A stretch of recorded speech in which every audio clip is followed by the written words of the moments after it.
while we're waiting for our guest to arrive, let's talk about the Spider-Man trilogy and Amazing Spider-Man 1 and 2. Let's kick things off with the classic 2002 Sam Raimi film, Spider-Man. Now, I don't care what anybody has to say about this film, it being dated, the Amazing Spider-Man's better. But let's go. All I'm saying is that it's a film that was in the making since 1979. Okay? 79? 79. Canon Films had the rights to it. James Cameron even had a script treatment of it, which they actually borrowed some things that were featured in this, like the organic web shooters. But Sam Raimi officially took over the project, the Spider-Man project, in 2000, where he started casting and they rewrote the script so that instead of it being Electro and Sandman, it was originally Doc Ock and Green Goblin, and they just wanted to focus on Green Goblin. And then, we finally, in 2002, after his then 40-year debut, got Spider-Man on screen, starring Tobey Maguire, Kirsten Dunst, James Franco, Rosemary Harris, William Dafoe as the Green Goblin, Cliff Robinson as Uncle Ben, and J.K. Simmons as J. Jonah Jameson. Right. Almost forgot. Yeah. He might be the best character, actually. I mean... No. What? He might be the best character. He looks in the whole so thing. much like J. He Jonah, is. and he acts Okay. so much. Comic-wise, yes. He's definitely, the best, on-screen, directly from the comics character. Right. I respect Tobey Maguire in the role. I feel like he played the nerdy Peter Parker that we all wanted. What's the difference between the Spider-Man in the movie and the Comics? in the comic?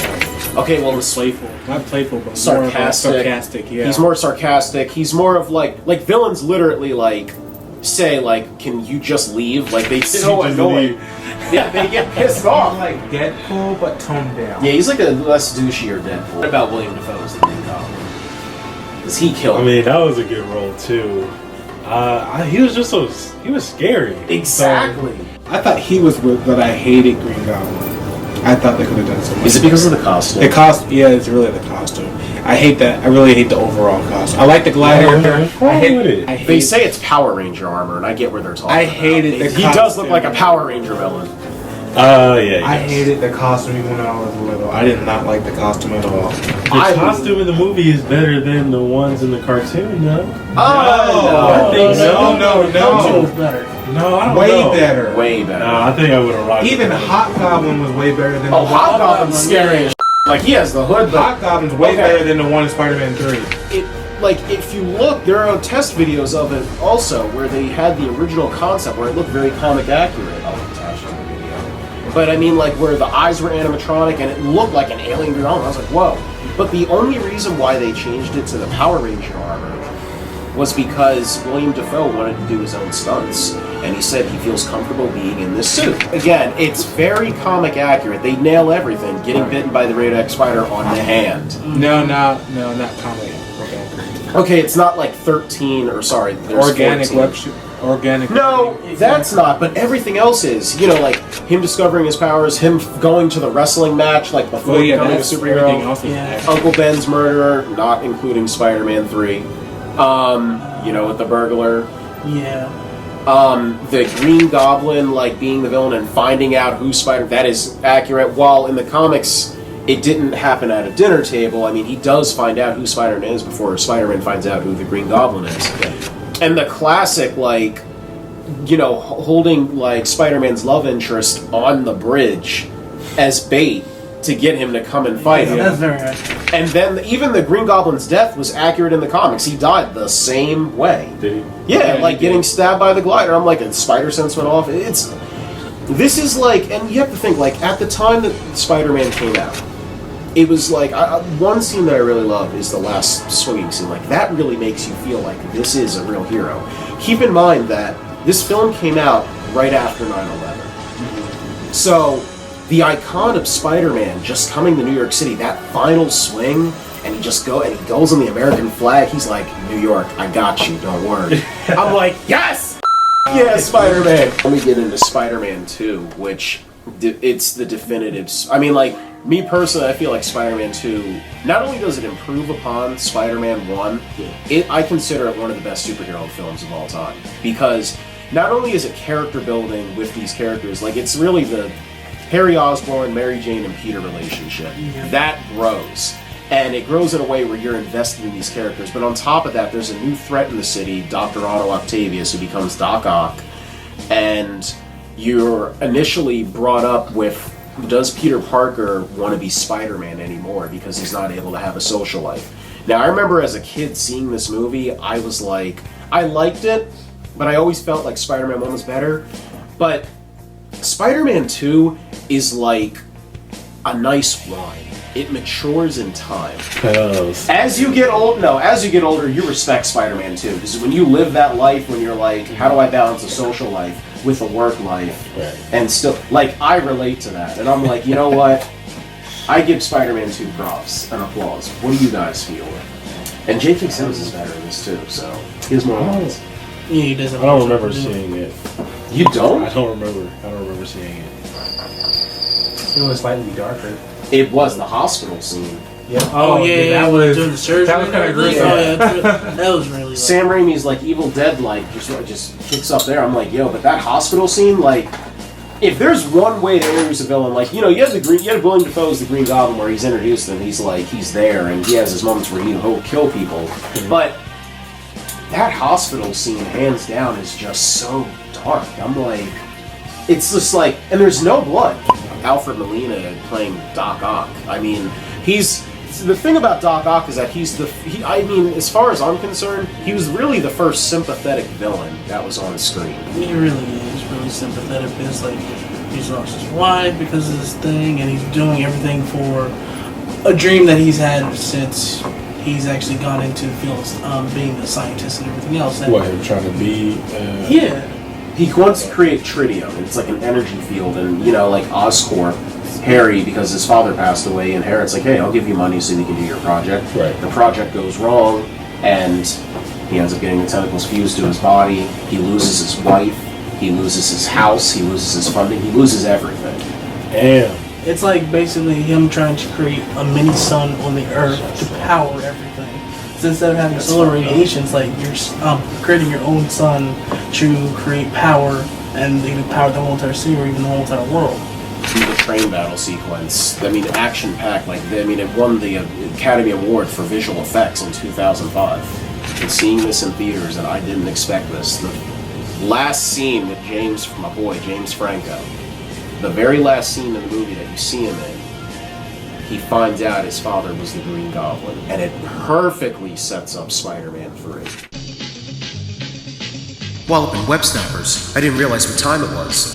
But as long as I don't have a monologue of repeat information, I should be able to make it to the guys in time.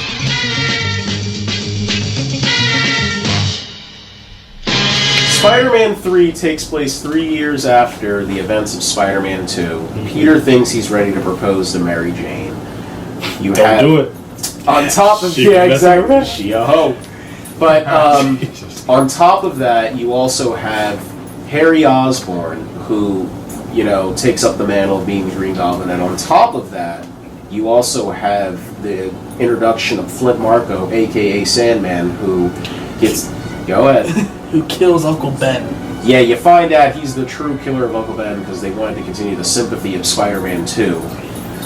And in the mix of this, you also have Eddie Brock, who's like Peter's opposite as Venom. So there's a lot going on in this movie. A whole lot. I mean, it does get a lot of rep for it being very clustered. He's not Venom. He's not. He's Eric Foreman. But the point is I've seen worse. I've seen not only worse superhero films, I've seen worse films. Spider-Man 3, while it's not perfect, and in a lot of levels it's not as good as Spider-Man 1 and 2, it's still tolerable. It's a mediocre film. It's something that can be watched and enjoyed on a couple occasions, but it's not oh my gosh, it's the worst superhero movie ever. I mean, I guess you guys think otherwise. That's what I heard. That's what I heard when it first Does anybody came think out. It's not the worst. No, it's not the worst. Just the fact that it could have done so much better in so many different aspects of it. Like how Fox does certain movies. I felt like Spider-Man 3 was kind of getting to like, maybe let's see if they kind of like an X-Men one. Hey, I mean, I respect. There are certain things that, like, the thing about Spider-Man 3 is that there were a lot of deleted scenes. I'm going to attach it to the video too. There are a lot of deleted scenes that were taken out of the film. That should have been in there. Yeah, that should have been in there. Like, there's a whole sequence where Harry, his butler doesn't tell him, like, hey, by the way, the secret about your father, you know, the blade that pierced his body. Oh yeah, it's his fault. Yeah, he could have told him. It's his fault. Could have They been told him told this from the He first, killed himself. after the but- first. But do you know what Yeah, the original really cut was? Mary Jane visits Harry right before she gets kidnapped and says, you should really forgive each other. And it was used in all the trailers, like, we have to forgive each other or everything else that we were will mean I nothing. remember that. Exactly. There was like that whole crucial scene was cut out. It wasn't like, oh, my butler told me. So I'm like, there's Well, that. the butler should have said something. Exactly, the blade. But I don't know how he would have known. Could have told him He did, Spider-Man it, he 2. did it in the house, right? The Yeah. Oh yeah, right. Because he cleaned the wounds. He cleaned it. Oh yeah, I forgot. It's like, He should have said something. exactly, like 7 years go by. It's just like, Hey, I got something to tell you. Yeah. Honestly, I feel like Sam and Eve need to be in there. Okay, yeah, the added effect of like Sandman like being there and being Uncle Ben's killer again. It's like, is it really necessary? Like, It wasn't, but if like he it's- wasn't in it, there would have been that cool scene when he's first forming. Yeah, when he's first forming, he's just like, I don't know, it's like nothing there, and then he like. Oh, that's a beautiful scene. That's a Christopher great Young's scene. score, it's just it's superb. I feel like if you're gonna do like they're gonna go the Spider-Man 3 route, and things is like they shouldn't have had Venom at all in there. I like they He shouldn't felt have kind of useless too. because they Okay. shouldn't have used the That's black because suit. Venom didn't show up till like The last the black suit was there throughout the movie, but Venom didn't show up till near the end. Yeah. Now Venom is a totally different category that me and you have discussed for many years. Venom was in the movie. He was in Spider-Man 3 for 7 minutes. Keep in mind that a film like Silence of the Lamb, you have Anthony Hopkins. He's in the movie for 8 minutes. Darth Vader is only in the original Star Wars for 12 minutes. Anne Hathaway in Les Mis. She was only in the movie for the first half. It depends on what you do. So it has nothing to do with time. It's just casting. It's just, he's not good as Eddie Brock. You know what they should have did? You already introduced Flash Thompson in the first movie. Just make him basically like the Eddie Brock role instead, and just had him come to the paper, kind of like be the rivals. Like, oh, but they Agent like, Venom wasn't in the comics yet. Yeah, I was going to say that. No, you don't need to do Agent Venom. Just do regular Venom, and just have Flash Thompson instead of Eddie Brock. Because at least like Flash Thompson's already introduced in the first movie, and there's already some bit of resentment there from like that one fight they had and everything else. And, He's in Spider-Man 3 briefly for Harry's funeral. and then I was like, and he's already like, oh yeah, and he took your girl later on. So I was like, you got my ex-girlfriend. So I was like, a little bit of resentment there. They could have did that and played off that instead. And I love the final battle. Harry teaming up with Spider. It's yeah, great. have them team up and actually become friends again and stopping Sandman, and have the scene where Eddie Brock is getting the suit and everything, getting the symbiote, and have him come in the fourth. Yeah, they would have set it up for the fourth movie. Like Well- you said, there's just too much going on in the movie. Yeah, that's what I'm saying. Like, if they would have just stopped it and have Peter lose his suit, goes back to his regular suit, he goes to save Mary Jane from Sandman. Sandman loses with the team up with him and Harry. Then you have the symbiote. It's already on Eddie, and he's silently working in the background, and he'll be the one to be the villain for the fourth movie. And then you go from there is like having just a Spider-Man Venom battle, and that being the whole entire movie. Well, the funny thing is that there were actually plans for Spider-Man 4, and in the plans for Spider-Man 4, And Vulture. Vulture was the villain, and Anne Hathaway was going to play the Vulturess, but she was Felicia Hardy instead of her becoming Black Cat. Spider-Man gets evicted out of his apartment. There are storyboards for it. But ultimately, the studio couldn't come with an agreement, and Sam Raimi walked off the project, which led Tobey Maguire and Kirsten Dunst to walk off the project, which led to Sony rebooting the Spider-Man franchise, and then we get into the Amazing Spider-Man.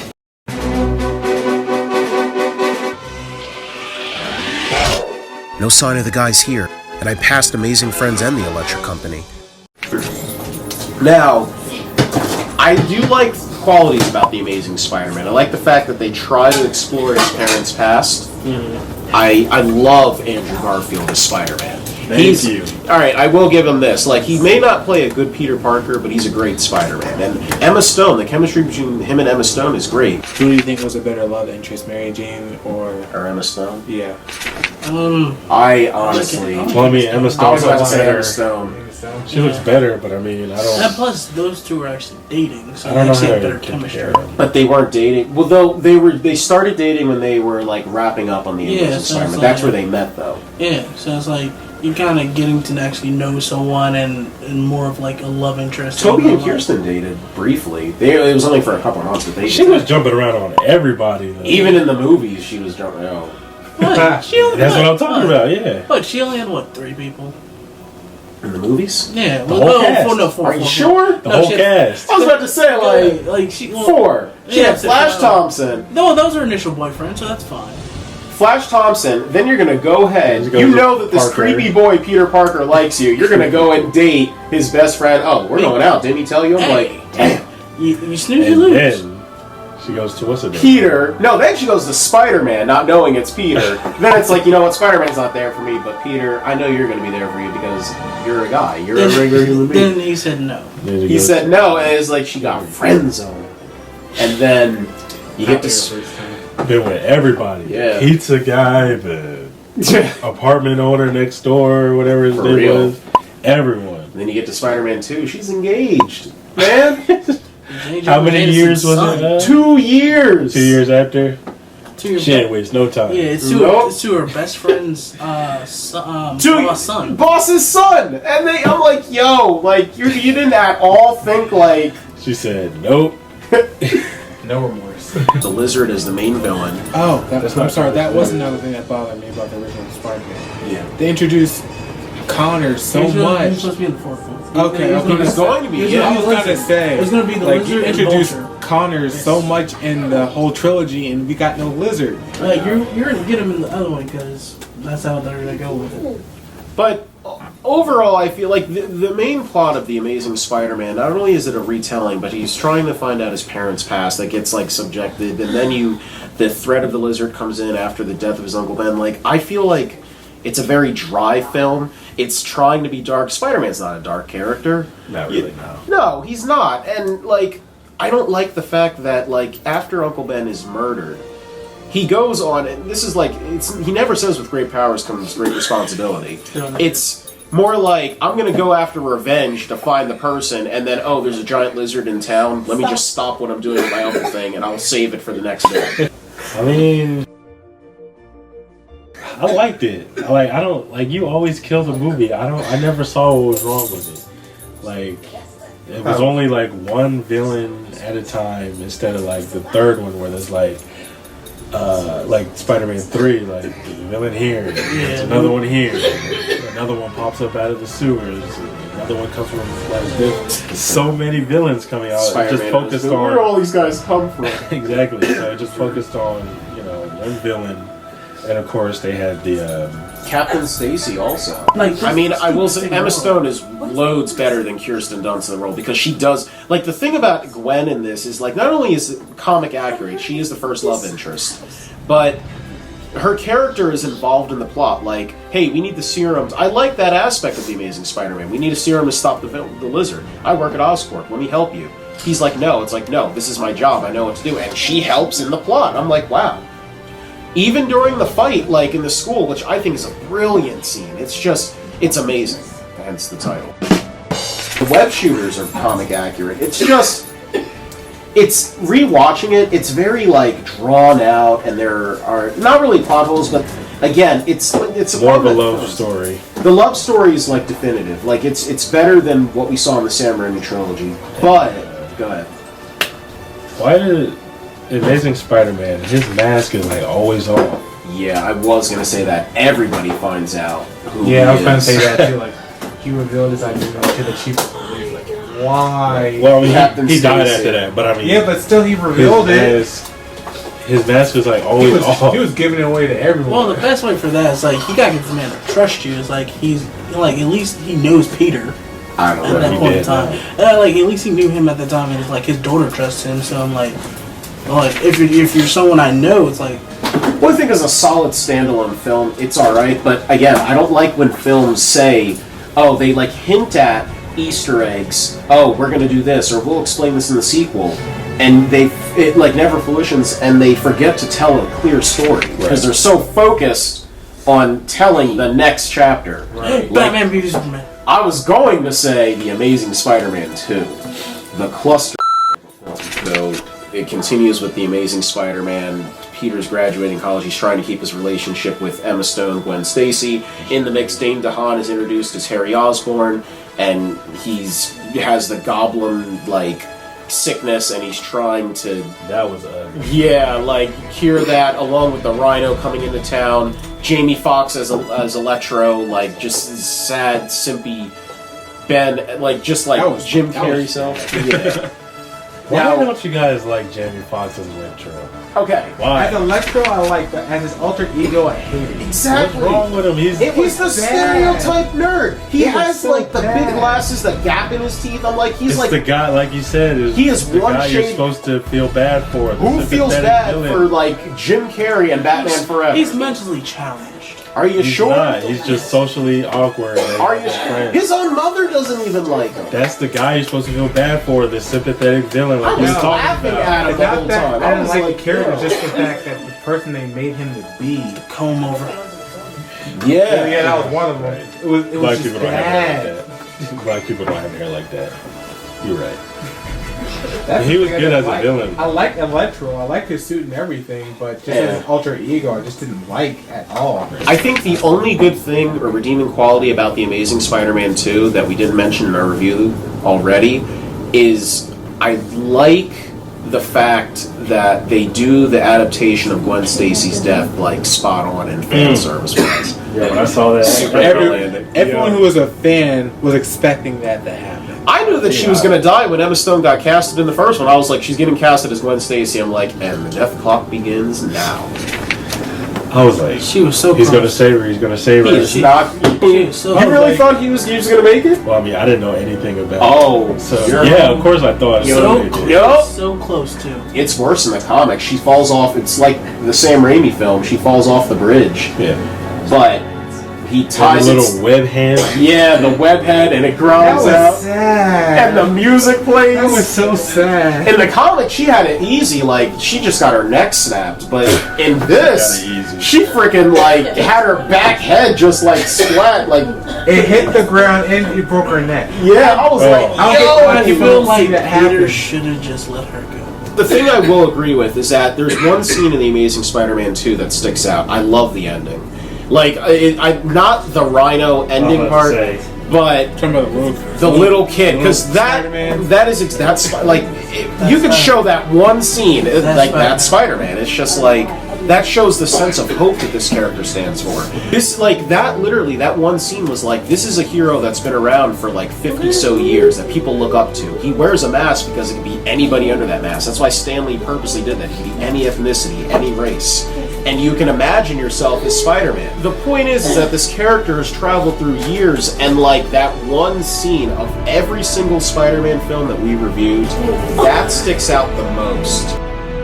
Even if The Amazing Spider-Man 2 is my least favorite Spider-Man film, it does have my favorite scene in all Spider-Man films. So that just makes it your favorite movie. Wrong. So I guess the future holds with Tom Holland as Spider-Man, and I guess we'll just have to wait and see. So until next time, this has been Jared Avery. Cadillac. His kills. Rashawn. All right, remember we do for the sake of the podcast. Until next time. Phew! Whew, finally made it. Do apologize, guys. Sorry about the delay, but I'm here to review the movies now. So, where are we at? Well, it's about time.